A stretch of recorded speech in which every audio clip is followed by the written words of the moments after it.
Look, I get it. You lost money with Etsy ads. I think I can help you.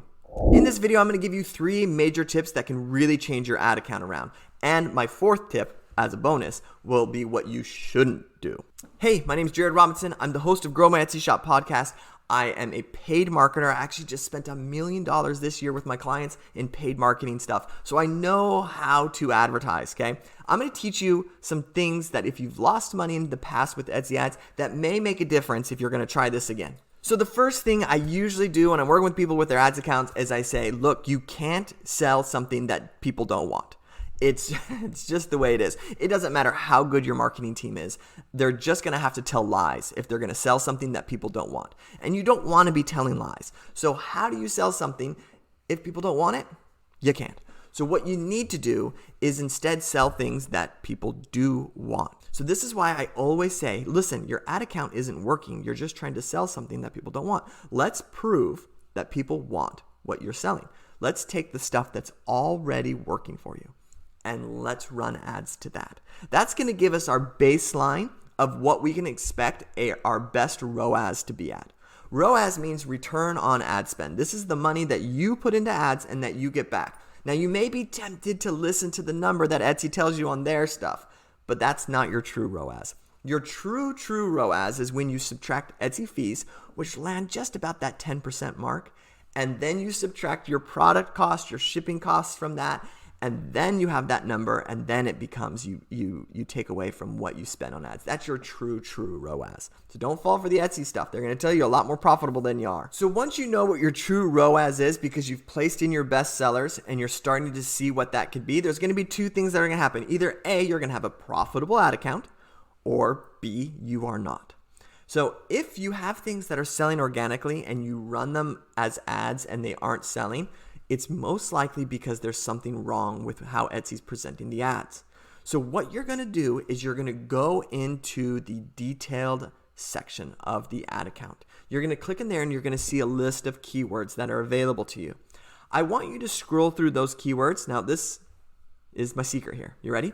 I want you to turn off what we call inspirational keywords. Inspirational keywords means that people are using Etsy as Pinterest. So let's just say that you sell a teddy bear. And the teddy bear is meant for people who are sick. It's a sympathy teddy bear that you create and crochet and create yourself. If somebody searches for Valentine's Day gift, you may be really tempted to leave that keyword on. Hey, it's a Valentine. People could use it as a Valentine's gift. But here's what you need to think about. People who are searching for Valentine's Day gifts are looking on Etsy for inspiration. I'm looking for something for Valentine's Day. What is available to me? You don't know if they're looking for a box of chocolates. You don't know if they're looking for a ring. You don't know if they're looking for a teddy bear. You don't know. And so you are paying to inspire people on what it is that they want. And because people use Etsy so much like Pinterest, you get put into those keywords and you're getting an opportunity to get charged for what you're doing. So the more someone sees your product who isn't actually going to buy your product, the chances are higher that when people start to click on that product, that charge per click is going to start to come in, but they aren't your buyers. So if a product sells organically and you're not seeing in ads, go through and turn off the inspirational keywords. Keep just the direct keywords. Now, if your product on the flip side, you drop it in and it starts to have a positive ROAS from what you're doing, then I need you to start to scale your ad account. Now, there's 2 ways you can do this. One is you just start to increase it by 20% every day and a half or so. Now, I get some kickback on this. Let me explain why. Every ad platform I work on, now keep in mind, I've spent a lot of money on a lot of ad platforms. They all sort of have the same problem. They place a geofence around an area where they start to get results. And when they start to work, they hone in there. It's called flooding. When you flood an account or put too much money in too fast, that circle opens up and it enters into something called a learning phase again, which essentially means it's just going out in different directions and trying to see if it can get similar results of what it's doing before. It's very rare that that's going to work for you. They're trying to abstract keywords. They don't have enough what they're doing and they end up plummeting. Ad accounts need to be trained. They need to learn how to be profitable with the ad spend that they have. So when you place an item into the ad account, you need it to rest. Learn how to be profitable with the current spend that you have. When it becomes profitable and you're seeing good results, You're just going to barely increase that. So instead of having a circle that gets super large, you're keeping that circle and you're just expanding it a bit. So it still knows where success is, but it's going a little bit out of the success circle to see if there's other things that can be successful. Keep in mind, this is all ads is. What keywords bring you the sales?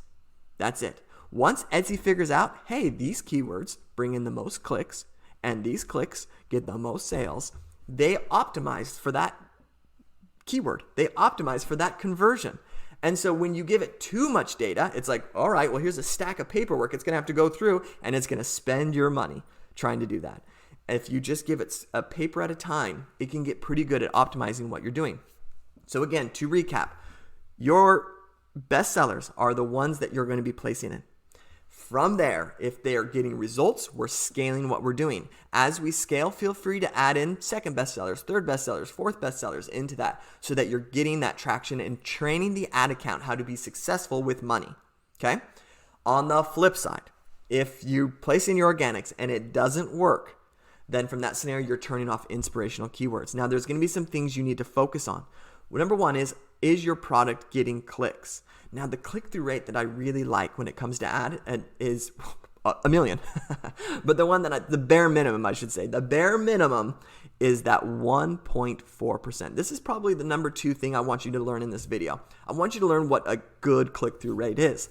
That 1.4% from a cold audience in ads is probably the bare minimum of what I would be okay with if it's not profitable. So if I'm at 1.4 and I'm not profitable, then in that scenario, I'm going to start focusing on my ad and still working with my ad. But if my ad is at 0.9% click-through rate and not profitable, you have a real mess on your hands there. So try to get yourself to that 1.4% click-through rate. It's really hard to be profitable if you're not. So click-through rates are obviously affected by a few things. One is your keywords being shown to the right people. We just talked about this. Go into the detailed stuff and leave on just the keywords that are very selective to what you. So again, let's go to the teddy bear. I'm leaving on teddy bear.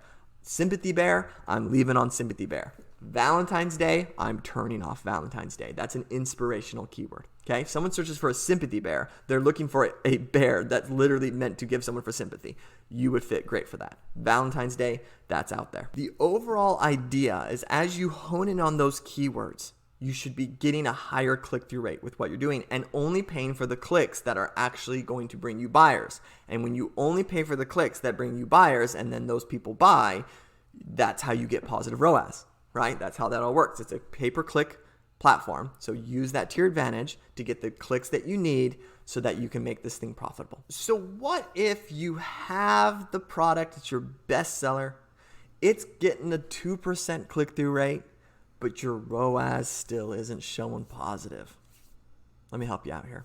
So at this stage, we can't be mad at Etsy ads. Now, again, I'm going to have you go through the same thing. Make sure, are you paying for just clicks? Are people doing inspirational stuff? So go in there and turn off your inspirational stuff. If that's the case, if you're not seeing ROAS, turn those off. But if you've turned those off, you're putting in a bestseller that sells organically for you.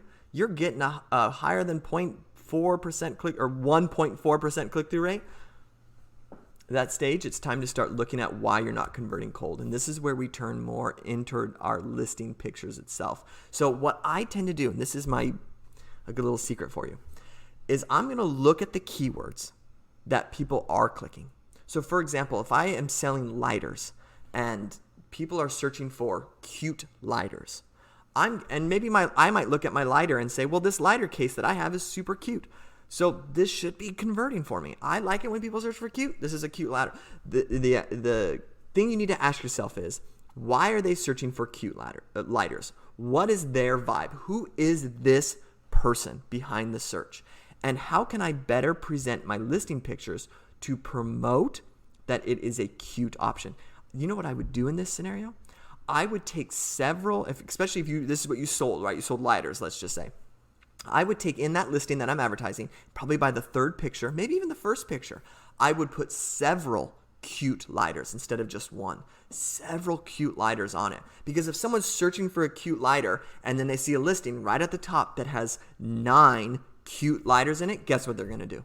They're going to click on that listing because they're going to want to see what are these cute lighters. And then the longer someone spends in your listing and the more options that they have, the higher you can convert in this. This leads me into my final point for you. Okay, so I said in the beginning, I'm gonna give you 3 things that are gonna be helpful for you. I'm gonna give you a bonus right here of things that are probably hurting you. If you aren't taking advantage, if you have a positive, if you're making money and you aren't taking advantage of bundling things together in this scenario or creating options for your users and increasing the average order value, you're definitely missing out. It's one of the best things you can do when you're running ads, especially if you kind of start to figure this out and start to see some stuff, or maybe you're just right at that profit line and you need a little bit more to really have that positive ROAS. Bundle some stuff together. Create exactly what I just explained. You go through the keywords, you see what it is that they're searching for, and then you create the listing to dedicate to that keyword. You're most likely going to win the clicks and the sales from doing this, okay? And then from there, you have something that you can scale. Now, if your ad account is not spending money, so you go to put your stuff in there, you start to go, and you have a budget for $20 a day, and it's only spending $7 a day, I got a little something for you. Go ahead and scale the ad account to $7. Match it. What Etsy's comfortable spending. Because again, we go back to the original technique of, hey, you're going to need to increase this slowly so that Etsy's learning. What happens is you have the flood market. Etsy has data from other things that are working for them, and they're just essentially you're not winning the auction that's taking place. Now, search volume can play a part in this as well. If you turn off all your keywords and only have sympathy bear on, how many times is someone searching for a sympathy bear a day on Etsy and you got a $100 budget? Like, it's probably not going to spend that. But for the most part, if you go down and scale to what they are spending and then slowly increase, you'll see your ad account will start to get into a spot that it can spend. Now, if you have further questions into this, if you're like, whoa, I don't know how to scale when it's working, I don't know how to make these adjustments, there's a lot of what ifs, Jared, what about me, what about me, what about me? And I already can see the comments saying, well, Jared, I did this and I did this and this didn't work. Listen, I have a full masterclass on this, a full one. It is an hour and a half long. I got my whiteboard out and I go through a bunch of scenarios. And this is something that I have sold, just launched it maybe about a month ago, and I've sold over 150 of them, and I've gotten a lot of great feedback on it. So if this is something you're interested in, I believe it's probably in your price range, go down there into the description, click that thing, get this masterclass. It's going to be really great. Profitable ad account is how you scale on Etsy. Like once you have a product and you're like, hey, I have a product, it's selling, it then becomes the eyeball game. How do we get the most eyeballs on this and make it as profitable as we can? So profitable ad account is the secret to 2024 scaling your Etsy shop. If you want that, go check it out. It's in the description. Okay, guys, until the next one, see ya.